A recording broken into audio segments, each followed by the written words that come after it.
Welcome, everyone. We have the sports writers with us, Phil Stacy, Matt Williams of the Salem News, and Nick Giannino from the Gloucester Times with us, talking North Shore sports. And gentlemen, welcome. Thanks for joining us here again to talk some sports. And let's just figure out. Let's just go right to a couple of things. Phil, you're still wrapping up All Stars in the Salem News, and I know the spring previews are coming as well. So give our listeners a little update on what's ahead in the sports pages in the next few days with the Salem News, and then we got the Gloucester Times and so on to talk about as well.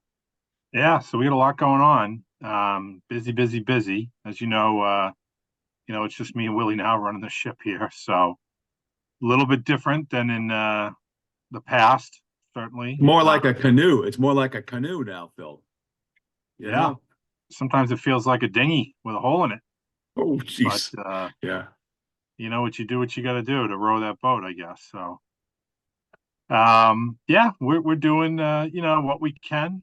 Still want to crank out the All Stars as the right way to do things, and we're trying to do it the right way. So we've run the the wrestling, the gymnastics, both hockeys, girls basketball. We got boys basketball coming up next, so that leaves us skiing, swimming, boys and girls indoor track, and then our coaches of the year. So yeah, we'll be doing that for another week and a half.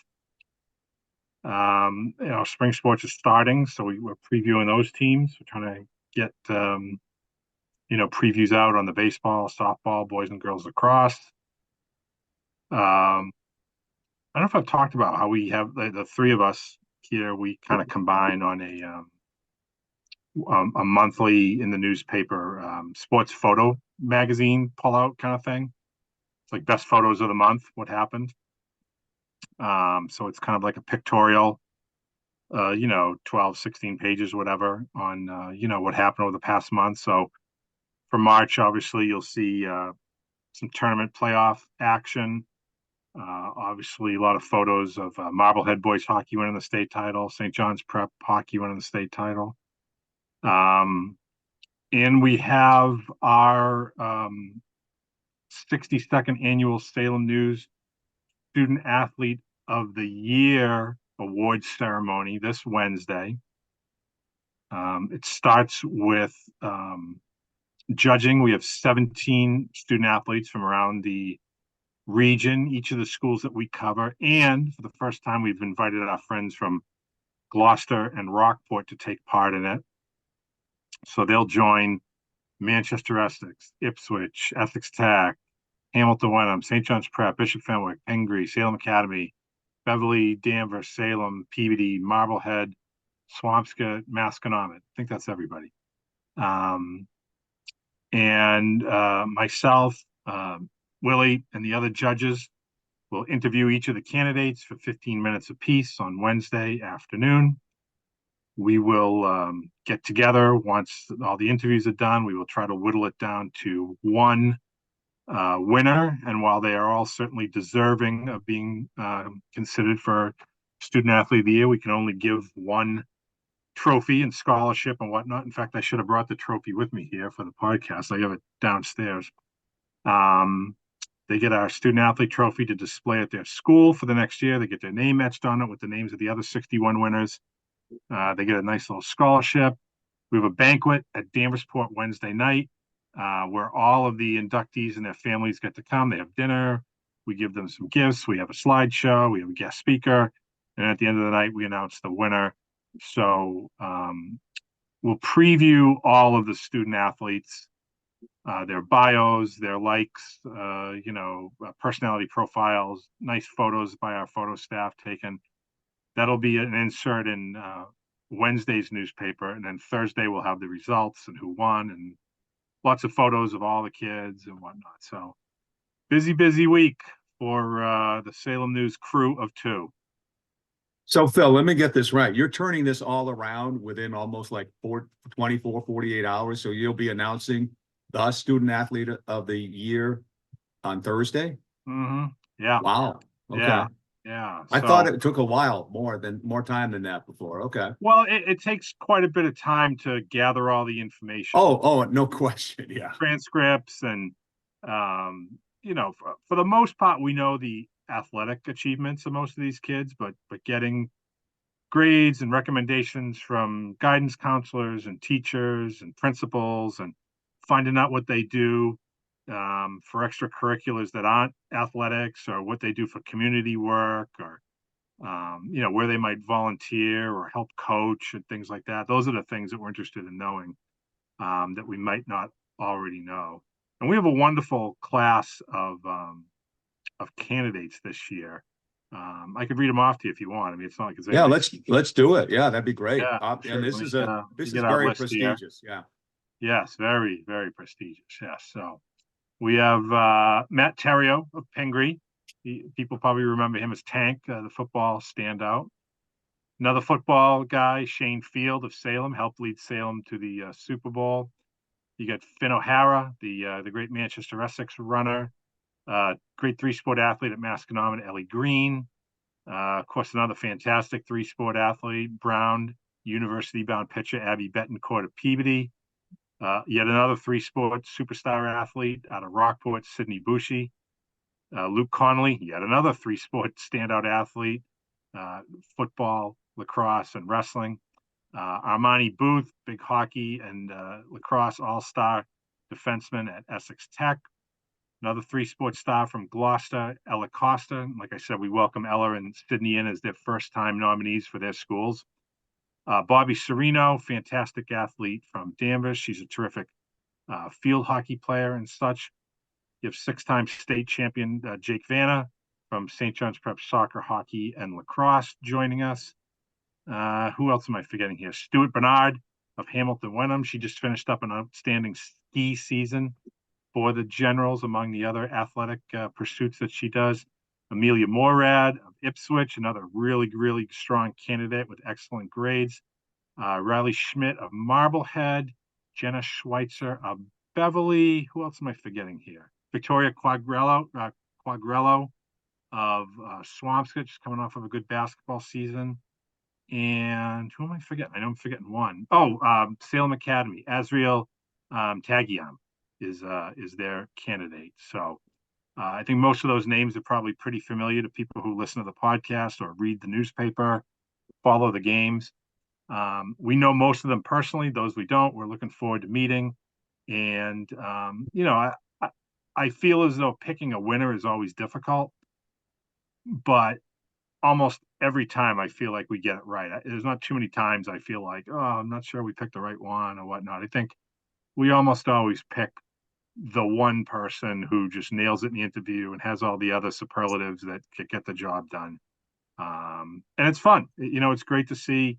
We know them as athletes, but to see them in a way that's outside the athletic arena and see how their brains work and how they answer questions on the fly, and just what we're asking them questions that we probably wouldn't be asking after a game.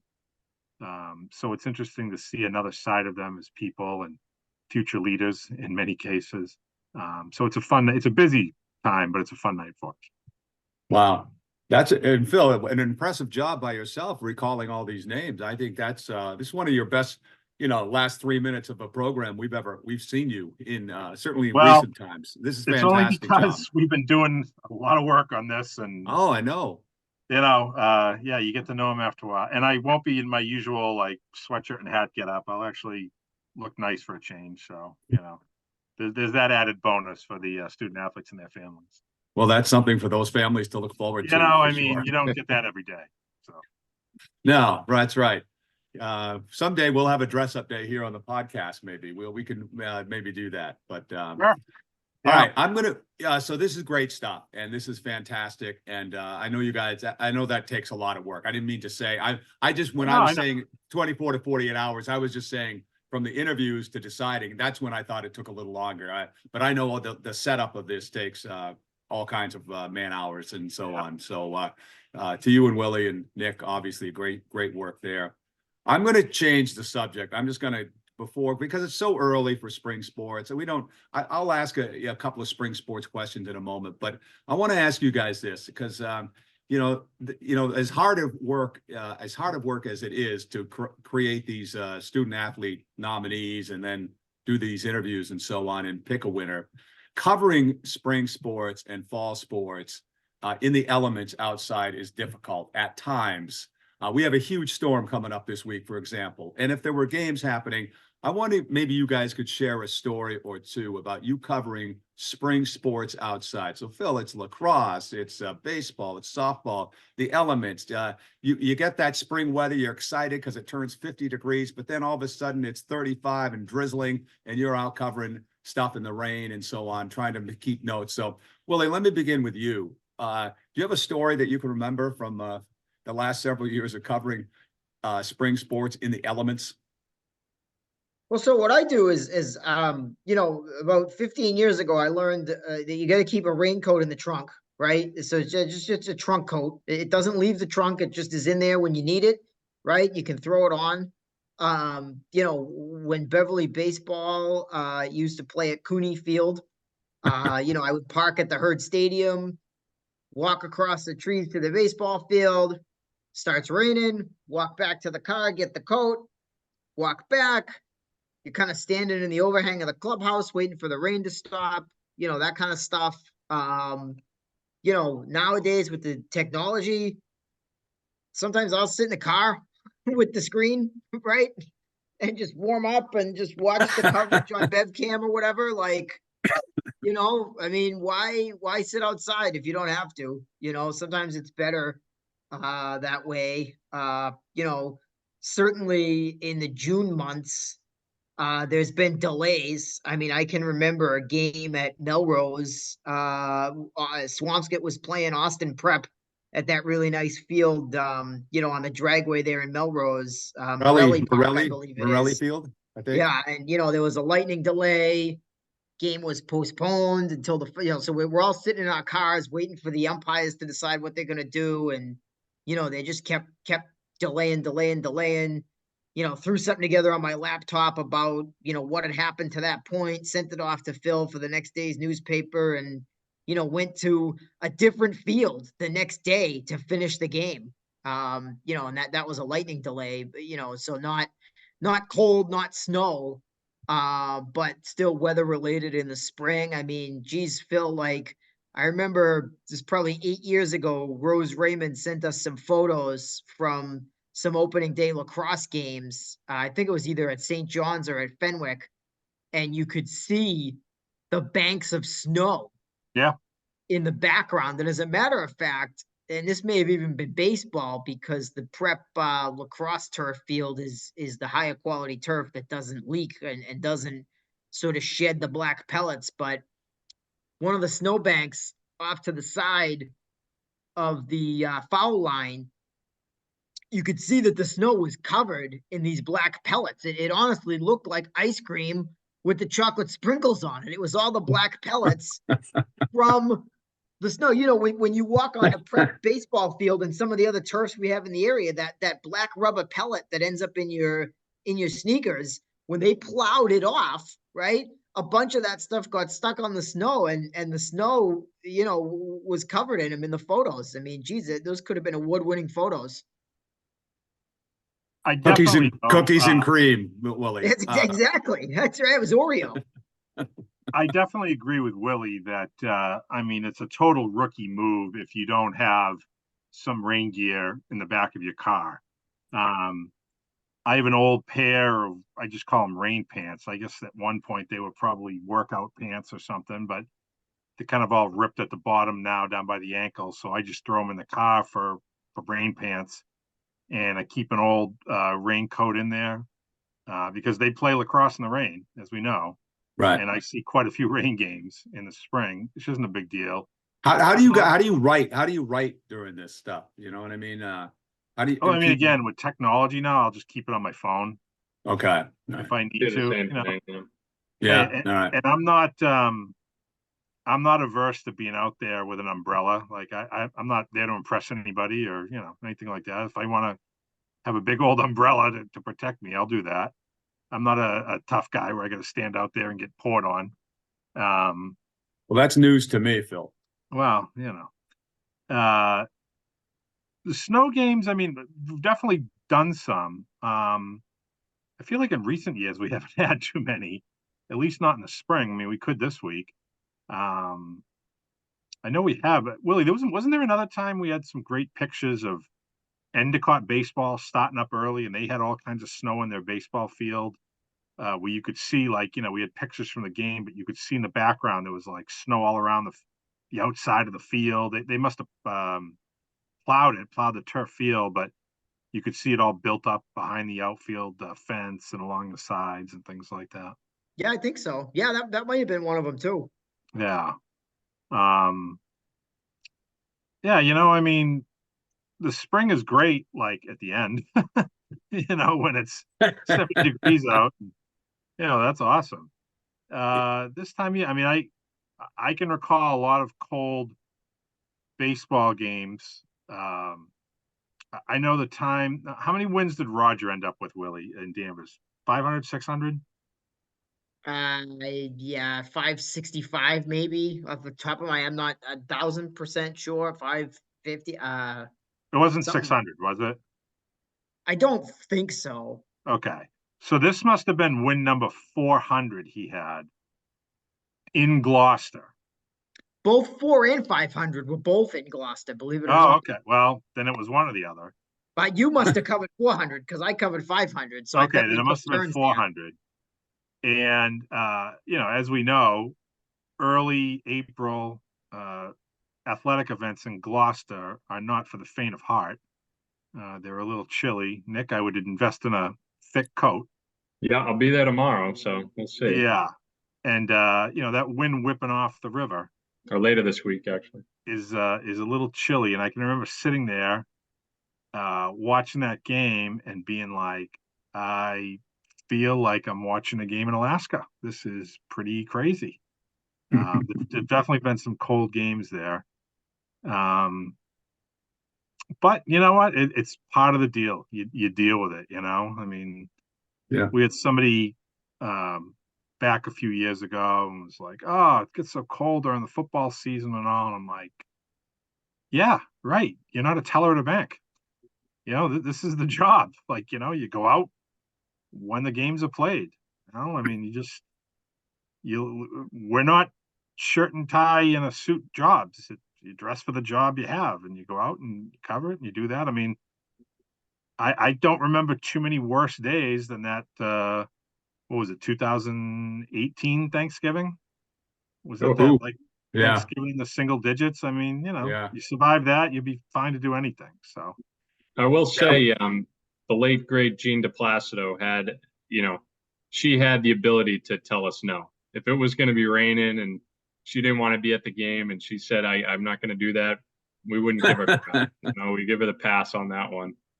I will say though, that was only really in her later years. For the longest time, she went to everything in every condition.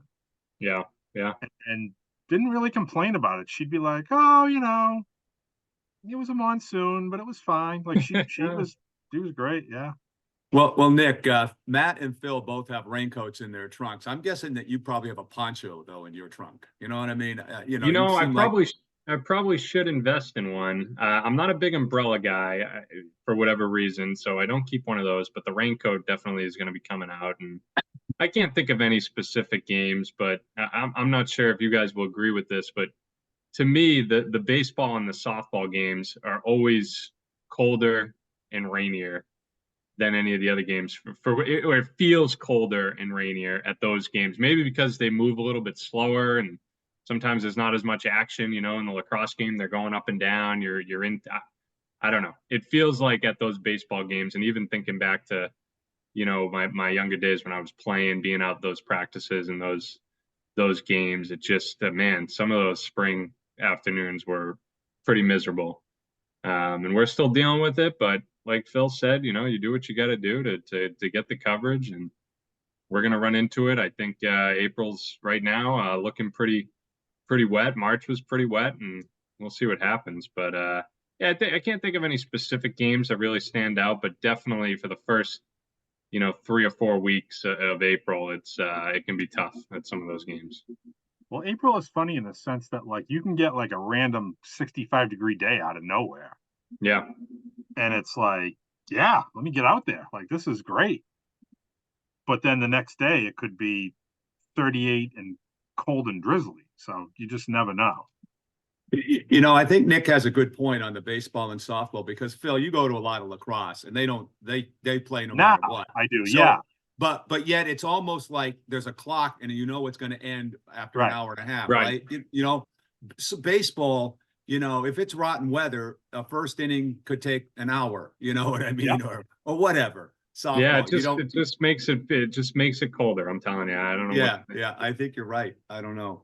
drags on a little bit. And I like baseball and softball, and that's not a knock on that. It's just No, it is.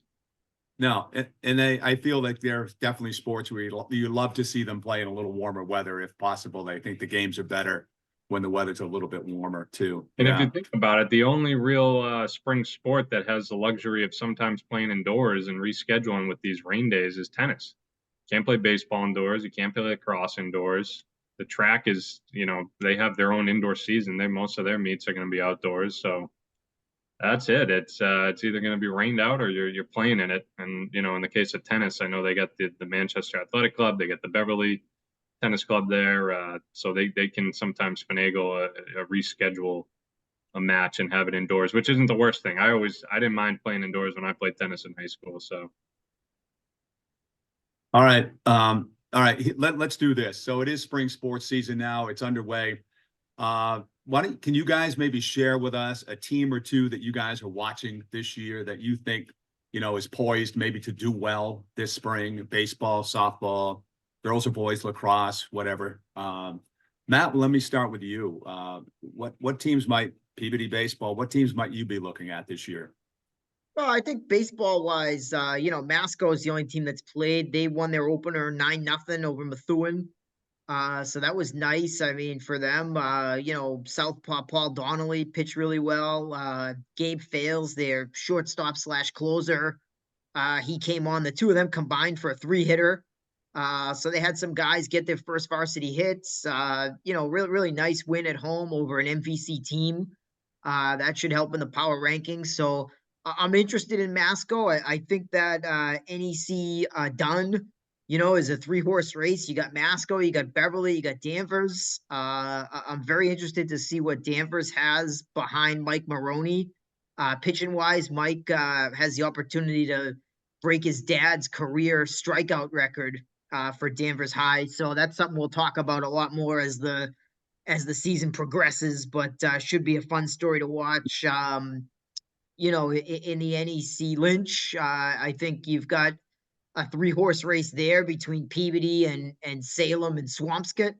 Peabody and Swampscott, both proud programs that took their licks last year. Peabody won 6 games and Swampscott won 4. So both were relatively young teams looking to bounce back and kind of learn how to win again. And then Salem wants to show that last year's 16-win season was no fluke.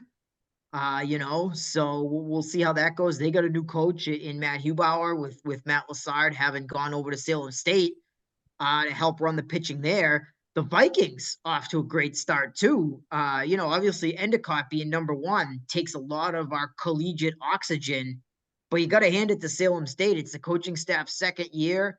They had kind of a slow start. I think they've won 7 of their last 8 games and they're undefeated in conference play at this point. So good for the Vikes over there and for Matt Lassard and, Salem's top pitcher, Riley Finnerty, is going to join the Vikes next year. So we'll see how that goes, but those are my 3 teams to watch in the small. And just quickly in outside the region, the league, I should say, I think Hamilton Wenham's a team to keep an eye on. Our reigning Salem News Player of the Year, Gian Gamelli, the left-hander committed to Notre Dame, has got electric stuff, and he led the area in home runs last year too. So when he's not pitching, he's a major threat to do some damage with his bat. I think, to touch on Nick Giannino's area, Manchester Essex should be improved, and Georgetown's a tough team too there in the Cal Baker. So those 3 teams should be very interesting. And then you got St. John's Prep. I think that the baseball team may have a little bit of a chip on its shoulder. I know that there are some guys on that team that play hockey that have won championships, but let's face it, the prep baseball team has had its thunder stolen a little bit. You got a lacrosse team that's won 3 championships in a row. You've got a hockey team that's the best in the state. You've got a football team that's going to Super Bowls year after year after year. 5-6 years ago, the prep baseball team was the head honchos at that school, and that hasn't been the case. So I think that they kind of want to prove like, hey, we can get to a Final Four too. Like, we're still pretty good. I think they have the lineup to do it. I think the pitching is a question mark, and so we'll see how they choose to handle that. But you got Cam LaGrasse is going to play baseball at Brown. You got Will Shaheen that's got a couple of Power 5 scholarship offers and is a really smart kid. You got Nick Lembo out of Danvers, who's only a young player that's a real difference maker. And then you got guys like Johnny Ty that just know how to win. So I think they're going to score a lot of runs this year. And if they can find some pitching, this could be the year that they kind of have a real big comeback season. And especially if they can play with a little bit of an edge, because they can't let complacency, creep in. And I think if they kind of play like, hey, yeah, we're St. John's Prep, but we also have something to prove, that could be a real difference maker for them. And then on the softball diamond, my big two are the two big pitchers. Bishop Fenwick can't chase a state title, but Gigi Opon's going to strike out 150, 200 kids. She's going to be a lot of fun to watch. And then, of course, you got Abby Betancourt and Peabody. God knows how many kids she's going to strike out. And I think it's going to be very interesting to see what kind of edge Steve Lemazny brings to that team as a coach, because he's a different kind of cat. I think a different kind of motivator than maybe what they've had. Not that their previous coach Tony Palmieri was easy or wasn't hard, but it is different, and I think that could be a good thing for them to shake off complacency and to attack the whole season in a different way. So I think softball, of course, those are the two to watch. And, you got Mark Valou coaching at Danvers too. I mean, that guy's forgotten more about softball than anybody else in the world will ever know. So I don't think you can ever overlook a team that's coached by him. Yeah, they've got some good players back too. I mean, like, isn't the catcher Ava Gray back? She was a junior last year, I want to say. Bree Robinson and Lauren Ahern, I know, were two pretty good outfielders that they had. So I think you're right, Willie. That's an interesting point there. Yeah, athletic team again. The issue for them the past couple of years, they don't have a natural pitcher, which and again, Mark might be able to take a kid and teach him how to pitch, right? He's the thing I love about him is he's not just a coach that takes people with skill and just kind of rolls the balls out. He's a teacher, right? So he can take a kid that's maybe hasn't done it or isn't perfect at it and build it, right? And that's fun to watch too. So yeah, I mean, I don't think you can ever overlook them. And certainly Beverly, you can't overlook either. Megan Sudak's a coach cut from the same cloth. But I think just in terms of that's a game that is so decided by pitching, and we're super fortunate to have, maybe the 1 or 1A dominant one in the state, and Abby Betancourt right here. And then, Gigi Opon's a top 10 pitcher in the state too. I mean, God, if she didn't happen to be pitching at the same time as Abby, she would be like, the kid we talk about every single week. And another team I think that bears watching this year is Salem. I think, they had a lot of young, talented players last year. Their pitcher, Annie Thornett, was a freshman last year, I want to say. Oh, she yeah. was a conference all-star for Rick O'Leary's team. She did really well. Their catcher was an 8th grader, Julia Gauthier. So she's back. You have Liv Liu was a freshman shortstop who played every day. Barbara Rowley was a center fielder. She was a sophomore, I want to say. And their captain this year, Skylar Severka, was a first baseman. She's a senior. She was another all-star last year. So I think Salem could be half decent this year. That's a good point. That's a good memory. You're right, Phil. Good job. Thanks. They were so young last year and splashed on the scene big time last year. Nick, what can you share with us from the Cape Ann area?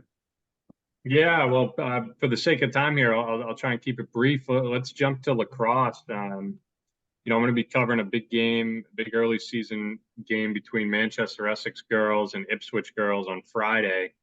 That's a rematch of the Division IV state semifinals a year ago, won by Ipswich.